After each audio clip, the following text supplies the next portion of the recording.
What is the conversation today about your students or the students on the panel, having them talk about their own identities and how they view themselves? What does that make you want to go back and explore with your own kids? I think for me, it's just like posing those questions, because I think a lot of the students on the panel had so many insightful things, and it just in the nature of young children, they have the ideas, the thoughts, but it takes someone the time to like bring that out of them. And so starting those kinds of conversations, not being afraid, I think that's one big thing of like that I'm afraid of like saying the wrong thing, upsetting some parents in the way that I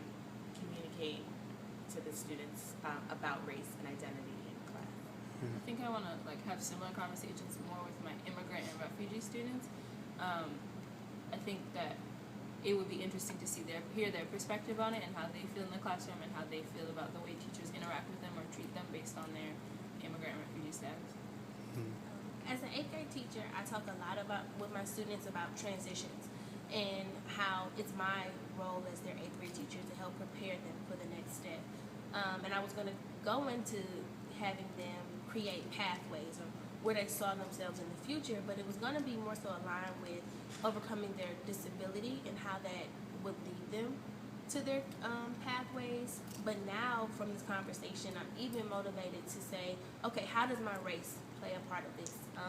How can my race and my history of my race motivate me towards this pathway that I'm designing for myself later? And just how I'm not going to let my race or what has historically happened to my race negatively impact me or get me off of my